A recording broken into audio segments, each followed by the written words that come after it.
మోకాల నొప్పులకు ఎటువంటి సర్జరీ లేకుండా ఎపియాన్ పెయిన్ క్లినిక్ అందిస్తున్న అత్యాధునిక చికిత్స. I just want to ask you, ఇవన్నీ ఉన్నాయి కదా, ఈ పీనట్ బటర్లు, హల్వా స్ప్రెడ్లు, ఇవన్నీ ఎంత మోతాదులో తినాలి? ఇవన్నీ ఏంటి? ఓకే, సో ఇప్పుడు ఇది ఉందనుకోండి, సెస్మి తహిని బటర్ అన్నాం, అంటే నువ్వులతో చేసింది. జస్ట్ ప్లెయిన్ నువ్వులు బటర్ లాగా గ్రైండ్ చేసాము. ఇది నీకు 1 టేబుల్ స్పూన్ తింటే నీకు నువ్వులుండ తిన్నంత బలం వస్తుంది, ఇంకా చాలా కాల్షియం వస్తుంది. అట్లాగే ఇది వన్ ఆఫ్ అవర్ ఫేవరెట్ అన్నమాట జనాలకి, spicy pumpkin seeds with curry leaf. Pumpkin seeds మంచిదని విన్నాము, రైట్? దాంట్లో సెలీనియం ఉంటుంది, గుమ్మడి గింజలు. పాత రోజుల్లో ఓపిగా ఒలుచుకునే వాళ్ళం, ఇప్పుడు ఒలుచుకోవడానికి మనకి టైం లేదు, ఎందుకంటే స్క్రీన్స్ ఉన్నాయి, సినిమాలు చూసుకోవాలి. అదే పాత రోజుల్లో అయితే గుమ్మడికాయ కొడితే దాంట్లో గింజలు తీసుకొని నెమ్మదిగా ఆరబెట్టుకొని మధ్యాహ్నం అయ్యేటప్పటికి ఒలుచుకొని అది స్నాక్ లాగా తినేవాళ్ళం. అది తింటలేదు, మనకి టైం లేదు. సో ఇందుకని మేము స్పైసీ పంకిన్ సీడ్స్ అనమాట. ఆ పంకిన్ స్వీట్స్లో మన గుమ్మడి గింజల్లో కరివేపాకు, కొంచెం మిరపకాయ అన్ని వేసి ఒక స్ప్రెడ్ లాగా చేసామన్నమాట. బ్రెడ్ మీద రాసుకోవచ్చు, చపాతి మీద రాసుకోవచ్చు, కూరగాయలు నంచుకుని తినొచ్చు, ఉత్తిన స్పూన్తో ఇట్లా తినొచ్చు, మన రస్కులు వాటి మీద వేసుకోవచ్చు, మన ఫ్లాక్స్ సీడ్ క్రాకర్స్ మీద వేసుకోవచ్చు, అట్లా వేసుకోవచ్చు అనమాట. దీనివల్ల మీకు స్కిన్నే కాకుండా జుట్టే కాకుండా బ్రెయిన్ కూడా బాగా పనిచేస్తుంది. సో ఇవన్నీ కన్వీనియన్స్ కోసము చేసినవి. అలాగే చాక్లెట్ స్ప్రెడ్, పిల్లలు చాక్లెట్ కావాలి అదన్నీ రాసుకుంటాను బ్రెడ్ మీద అంటారు, అలాంటివన్నీ అడుగుతారు. సో మనము అయ్యో అందులో ఉన్న తినకూడని పదార్థాలన్నీ ఎలాగ పిల్లలు తినేస్తున్నారన్న ఉద్దేశంతో మనం ఎంతో కాలం క్రితము ఈ చాకో ఆల్మండ్ స్ప్రెడ్ అని, డివైన్ కోకో స్ప్రెడ్ అని క్రియేట్ చేసామన్నమాట. ఇందులో మనకు చాక్లెట్ కూడా, కోకో అంటారు, కకావా, ఆ పాట్స్లోంచి వచ్చిన గింజల్ని అది రోస్ట్ చేస్తే ఒకలాంటి న్యూట్రియంట్స్, రోస్ట్ చేయకపోతే ఇంకా ఎక్కువ న్యూట్రియంట్స్ అట్లా ఉంటాయి రా. సో మనము రా ఉత్తినే ఎండపెట్టి అందంగా పొడి చేసి మనం అవి వాడతాం అనమాట. చాలా convenience is such a big thing.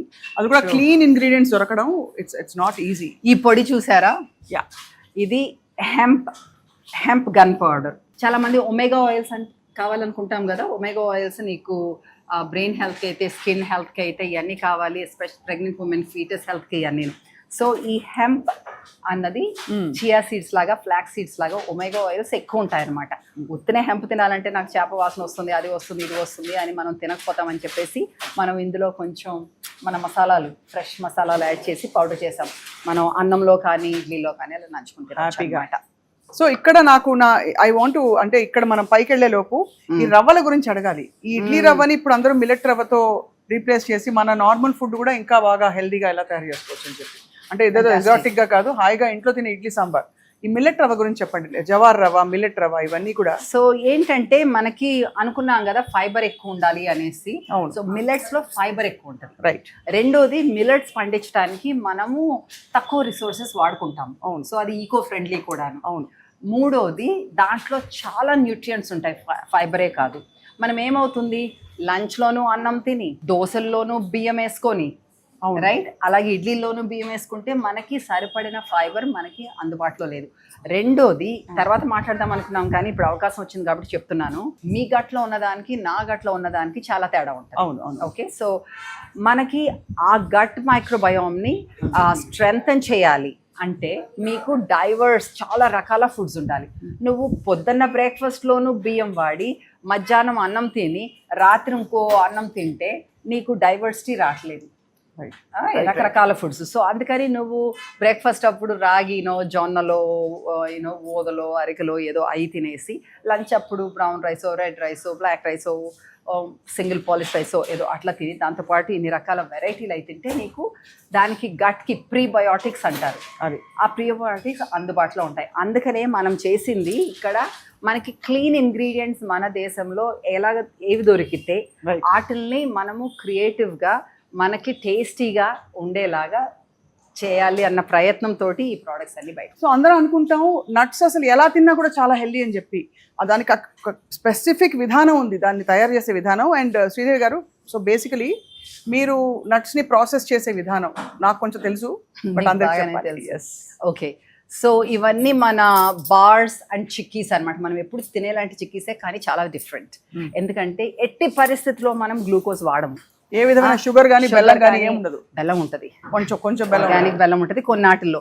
కానీ మీరు అన్నట్టుగా ఇప్పుడు ఆల్మండ్ బనానా బార్ ఉందనుకోండి, అంత బెల్లం వాడకుండా తీపి రావాలి అని చెప్పేసి మనము ఎల్లకి బనానాస్, అది ఖరీదైనా సరే అది మంచి తీపి ఉంటుంది అనమాట, అది ఎండపెట్టి అది వాడతాం సబ్స్టిట్యూట్ ఫర్ బెల్లం. సో మనం రెండు కలిపి, అలాగే వాల్నట్ డేట్ బార్స్, డేట్స్ వాడతాము, రేజిన్స్, ఇట్లాంటి అన్ని స్వీట్నెస్ కోసం, ఎందుకంటే దాంట్లో ఫైబర్ కూడా ఉంటది కాబట్టి. సో డయాబెటీస్ ఉన్న వాళ్ళు కూడా, అవును, డయాబెటీస్ ఉన్న వాళ్ళు కూడా తినొచ్చు అంటారు. తినొచ్చు మితంగా, ఎందుకంటే దాంతోపాటు కూరగాయలు తింటే.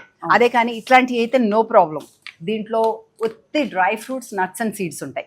సో మనలో స్పెషాలిటీ ఏంటి అంటే మనము ఏ పప్పు కూడా డైరెక్ట్ గా వాడం, అన్నిటినీ కూడా మనము నానపెట్టి పలానా గంటలు, బాదం పప్పు అయితే ఓవర్ నైట్, వాల్నట్స్ అయితే 4-5 గంటలు అట్లాగా నానపెట్టి ఆ తినకూడని పదార్థాలన్నీ వాష్ అవుట్ చేసేసి అప్పుడు లో టెంపరేచర్స్లో మనం వేడి చేసుకుని, వేయించటం కాదు, వేడి చేసుకుని దాంట్లో తర్వాత మనము దాన్ని ప్రోడక్ట్ చేస్తాం. సో మీకు ఈజీగా డైజెస్ట్ అవుతుంది, దాంట్లో ఉన్న న్యూట్రియంట్స్ బాగా అబ్జర్వ్ అవుతాయి అన్నమాట. ఇన్ జనరల్ నానబెట్టాలి, అన్ని పప్పులు నానబెట్టాలండి. మనము చూడు అది తినేసేయాలి కదా అని చెప్పేసి ఏదో తినేసేయటము, దాంట్లో ఆనందం లేకుండా తినేస్తుంటే, మీరు ఆనందంగా తింటే మీకు లాలాజలాలు, అదేనంటారు డైజెస్టివ్ జ్యూసెస్, అవి ఫ్లో అవుతాయి డైజెస్టివ్ జ్యూసెస్. అది లేకుండా మీరు తిన్నదాన్ని డైజెస్ట్ చేసుకోవటం అన్నది నీ బాడీ చాలా ఎక్స్పెండ్ చేయాలి energy. Instead of getting energy you will be expending and not getting enough absorption. సరిగ్గా పీల్చుకోదు నీ బాడీ న్యూట్రిషన్ ని. సో అవన్నీ మనము ఏదైతే అన్ని రకాలు ఈ అన్ని అలాగనమాట. అలాగే మనకి నమ్కీన్ మిక్స్లు, ఫ్లాక్ సీడ్ క్రాకర్స్, ఇట్లాంటివి అన్నీ ఉన్నాయి. మనం తినాల్సినవి, అవిసెలు తినాలని అందరికీ తెలుసు కానీ తినాలంటే బోర్ రోజు. అవును. సో మనము కంఫర్టబుల్గా మనకి అప్పడాలు పెట్టుకున్నట్టుగా వేయించుకోకర్ లేకుండా క్రాకర్స్ చేస్తాం. అది చక్కగా ఏ ఊర్లో ఉన్న వాళ్ళైనా సరే తెచ్చుకొని పెట్టుకుంటే నువ్వు దాంతో తినేస్తే నీకు ఆ ఫైబర్ వస్తుంది, ఆ ఫ్లాక్ సీడ్స్ వస్తాయి, నీకు కావాల్సిన న్యూట్రియన్స్ నీ బాడీకి వెళ్తాయి హ్యాపీగా, హెల్తీగా. అండ్ ఆల్సో కావాల్సినవి బాడీలోకి వెళ్తున్నాయి, వద్దన్నవి బాడీలోకి వెళ్లకుండా కూడా ఒక ప్రివెన్షన్. బికాజ్ మన చేతిలో పెట్టుకున్నాం అంటే ఆకలేసినప్పుడు యూజువల్లీ ఏమవుతుంది, సైకాలజీ ఏది దొరికితే తినేస్తాం. కరెక్ట్. మనకి తినాల్సిన ఫుడ్ అందుబాటులో పెట్టుకుంటే తినకూడని ఫుడ్ దగ్గరికి రాదు. చాలా బ్యూటిఫుల్ పాయింట్. ఈ పాయింట్ లో మనం బ్రేక్ తీసుకుని పైకి వెళ్దాం. పదండి, పైకి వెళ్ళి మీ బుఫే చూడాలి, మీతో బోల్డ్ విషయాలు మాట్లాడాలి. Let's go. సో కింద రా మెటీరియల్స్ చూసేసాం కదా, వాటిని యాక్చువల్లీ ఎలా వండుకోవాలి. ఇక్కడ all you can eat buffet. మామూలుగా బుఫేలకు వెళ్తే మనకి 100 రకాల పేస్ట్రీలు, స్వీట్లు, ఇంకా 2-3 సూప్లు, స్టార్టర్స్, ఇవన్నీ పెట్టి మనం 2-3 తినేసరికి పొట్ట ఫుల్ అయిపోతుంది. అండ్ రోజంతా కూడా we feel very very full. అవి తేన్పులు వస్తూ ఉంటాయి. ఇక్కడ because it's organic food, clean food, కంప్లీట్గా ప్లాంట్ బేస్డ్ డయట్. ఇది కొంచెం ఎక్కువ 2 ముద్దలు ఎక్కువ తిన్నా కూడా it's easier to process for the body. So Sridevi చాలా వైబ్రెంట్గా కనిపిస్తుంది, యాజ్ వైబ్రెంట్ లివింగ్ లాగే. Tell us about this food please. మనము ఏది మీకు అలవాటైన ఫుడ్ మిస్ అవ్వకుండా, అలాగే ఇంకా మంచి సాటిస్ఫాక్షన్ వచ్చేలాగా తిన్నందుకు, తిన్న తర్వాత సారీ అవ్వకుండా, గిల్ట్ లేకుండా, ఆ న్యూట్రిషియస్ ఫుడ్, టేస్టీ. అందుకే మనం వైబ్రెంట్ లివింగ్ ని డెలిషియస్లీ హెల్తీ అంటాము. ట్యాగ్స్ ఏమీ లేవు, డెలిషియస్లీ హెల్తీ. అంతే.